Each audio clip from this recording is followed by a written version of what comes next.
What's up? This is Fin Macfarlane. I'm a realtor serving Saskatchewan, based in Saskatoon here. Today, I'm going to be going through a property that I just saw on the MLS, basically doing a live version of how I would break down the deal as an investment property and run the numbers to see if it makes sense.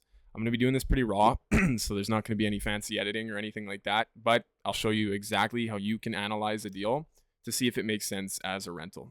All right, so here's the property that I just saw. It's located in Saskatoon in Mayfair, listed for $429,000. So it's a two-story built in 2018, 5 bedrooms and 4 bathrooms, 1,360 square feet.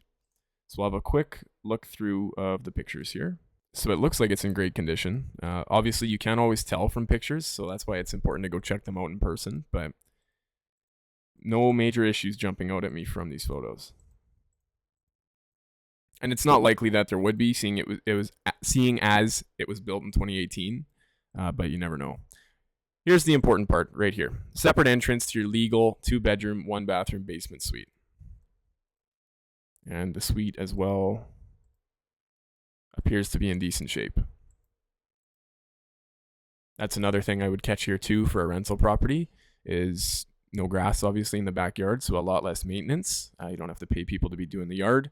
Obviously, you want to keep the weeds in check if they're growing through, but that part's pretty easy. And then obviously your parking spots back here could be a garage in the future if you really wanted to. So now that we've looked through the pictures, we're going to go into the main details. So like I said, 5-bed, 4-bath. Upstairs is a 3-bed, 3-bath unit. Downstairs is a 2-bedroom, 1-bathroom legal basement suite.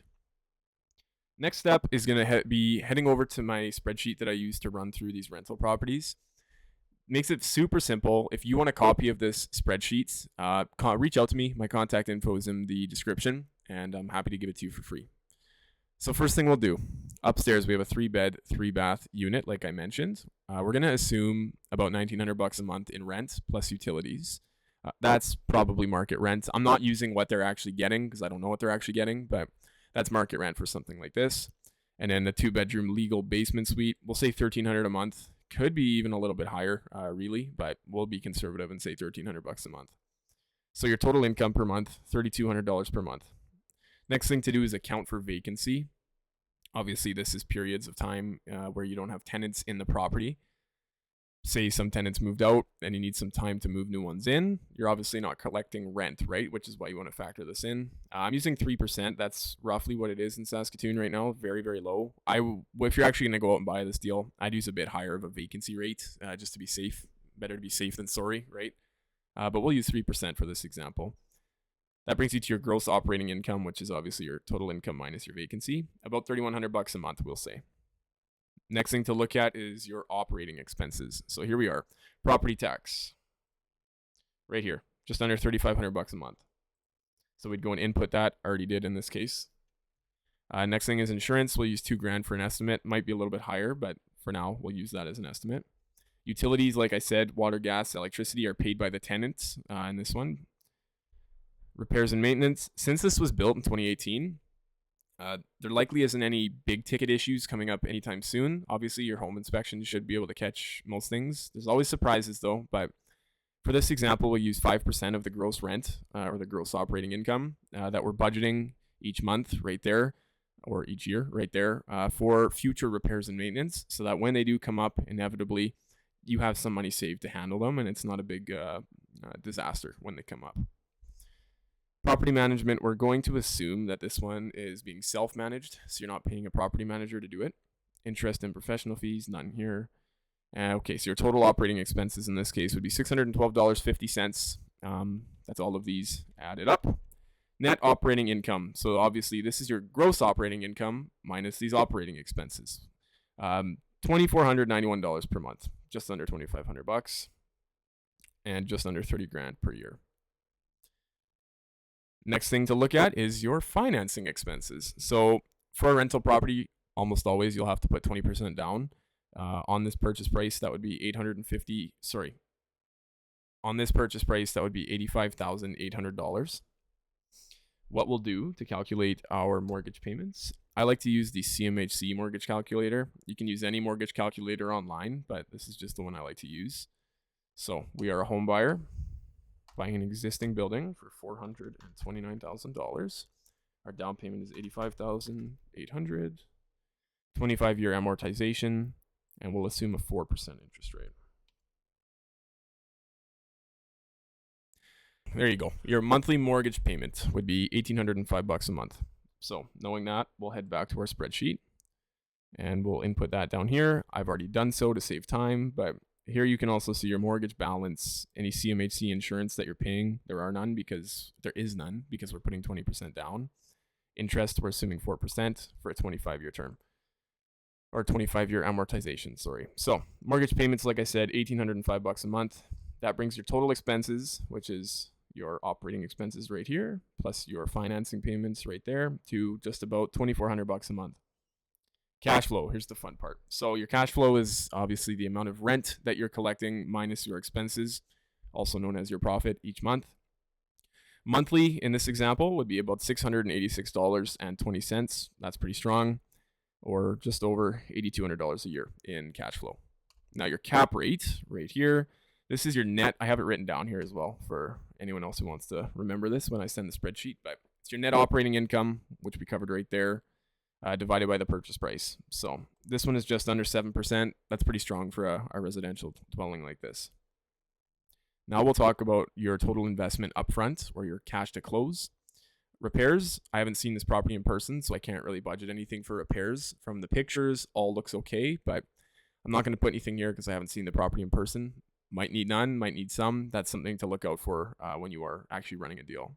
Investor interest, that would be if you have other investors giving you money for the down payment and the upfront investment, and you have to pay them interest back. In this scenario, we'll assume you're buying it yourself, so you don't need to. And then the rest of this is all of your closing costs. So things like land title fees, land transfer tax, title insurance, home inspection, legal fees, all those good things, the fun part at the end.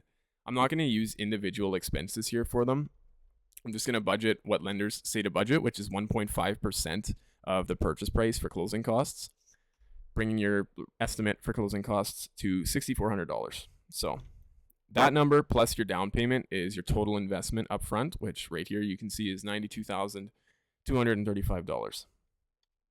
So your cash on cash return is the amount of cash that you receive back. It's over here as well, in case anyone wants to remember, but the amount of cash you're getting from cash flow divided by the total cash that you're using to close the deal, your down payment and your closing costs.